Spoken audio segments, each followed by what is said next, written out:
Ces derniers mois, sur ma chaîne, je vous ai souvent parlé du Google Pixel 9 Pro et de son écosystème qui, à mon avis, offre de nombreuses qualités. Google réussit vraiment à innover et à proposer des choses intéressantes, même si tout n'est pas encore parfait à mes yeux. Mais aujourd'hui, on va laisser de côté les comparaisons d'écosystèmes de manière directe et se concentrer directement sur un duel très attendu, l'iPhone face au Pixel 9 Pro. Alors, est-ce que ce dernier est vraiment bon? Est-ce que ce dernier a tout pour détrôner Apple? D'un point de vue purement factuel, est-il vraiment meilleur? C'est ce que nous allons voir ensemble dans cette vidéo. Et avant de débuter cette vidéo et de rentrer dans le cœur du sujet, je vous invite moi à vous abonner à la chaîne. Ici, on parle de nouvelles technologies quotidiennement, donc un grand merci à ceux qui prendront le temps de le faire. Et nous, on passe à la vidéo.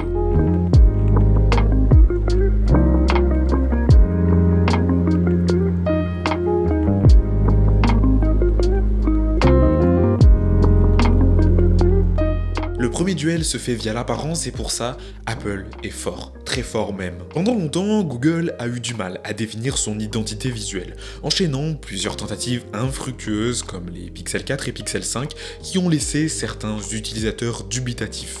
Mais depuis le Google Pixel 6, Google a progressivement élevé le niveau pour aujourd'hui atteindre une forme d'excellence avec le Google Pixel 9 Pro. D'un point de vue purement design, c'est juste sublime. Il émane de ce téléphone une vraie personnalité, un style plus ou moins unique qui n'a finalement pas grand chose à envier à celui de l'iPhone. Certes, Apple maîtrise ses codes de design sur ses iPhones depuis maintenant plus de 10 ans, c'est vrai, il faut être honnête, c'est vraiment presque parfait, mais je trouve qu'aujourd'hui, Google a plus ou moins réussi à rattraper son retard. Parce que oui, aujourd'hui, côté écran, Google ne laisse rien au hasard non plus. La calibration, moi je trouve, est parfaite, avec des couleurs vibrantes mais naturelles, et un rendu qui s'intègre harmonieusement à l'ensemble de l'expérience utilisateur.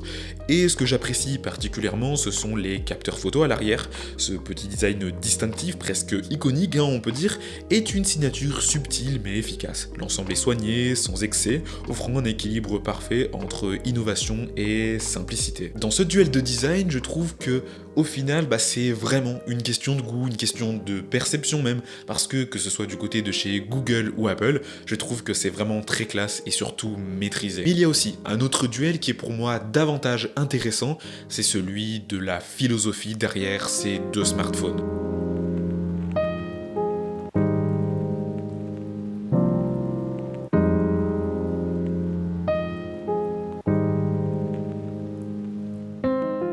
Deux géants américains, deux entreprises qui philosophiquement peuvent se ressembler sur le papier, mais dans les faits, sur le terrain, c'est vraiment différent parce que déjà de 1, le modèle économique de ces deux entreprises est différent et leur business model également. Cette opposition, on la retrouve indéniablement dans leurs produits.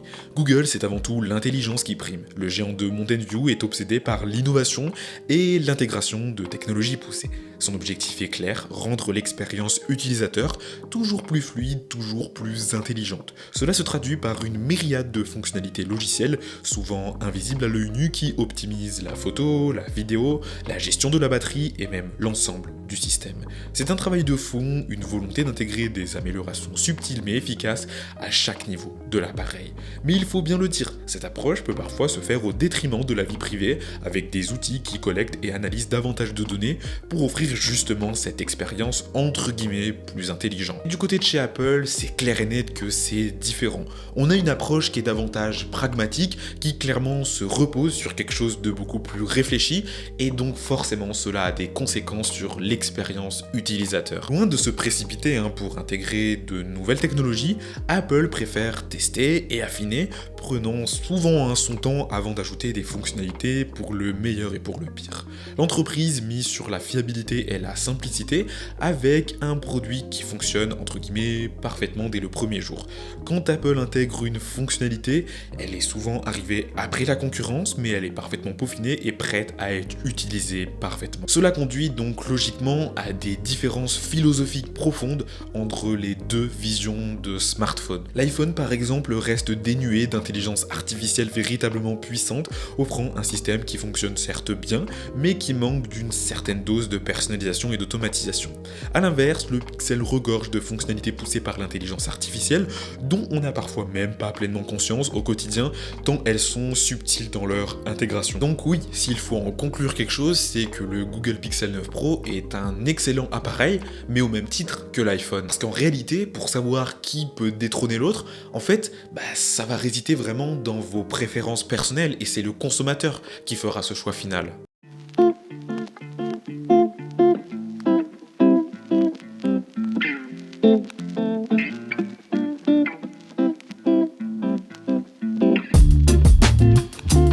Bah oui, c'est peut-être une conclusion un peu simple, voire un peu fade, mais je pense qu'elle reste factuellement juste. Le Pixel 9 Pro a indéniablement le potentiel pour détrôner l'iPhone, c'est vrai. C'est même assez évident quand on examine les fonctionnalités.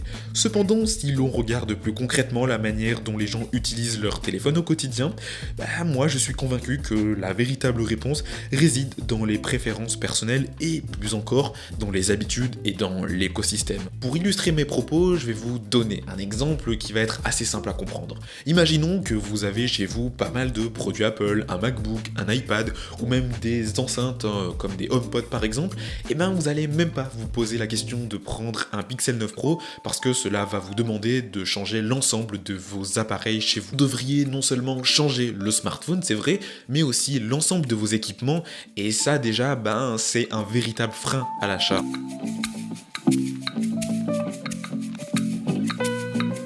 C'est un frein pour beaucoup de personnes et ça, en fait, Google le sait. Bien sûr, le Pixel 9 Pro brille par ses fonctions modernes et par son aspect très actuel.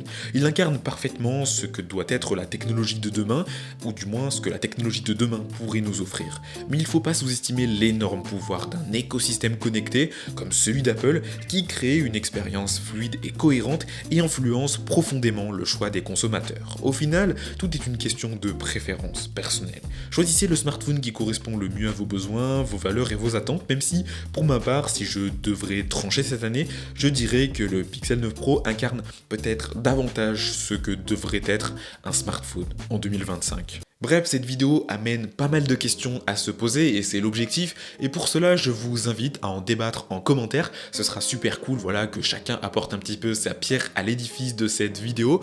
Moi c'est vrai que c'est compliqué de répondre à cette question de manière factuelle, donc si vous avez un élément de réponse à m'apporter, n'hésitez pas en commentaire. Bref, de mon côté, je crois que j'ai tout dit, donc je vous invite à jeter un œil dans la description de cette vidéo, à vous abonner à la chaîne si jamais vous appréciez de nouvelles technologies, et à mettre un like si cette réflexion vous a plu ou vous a aidé, et sur ce, moi je vous dis à très vite pour une nouvelle vidéo sur la chaîne. Allez, salut!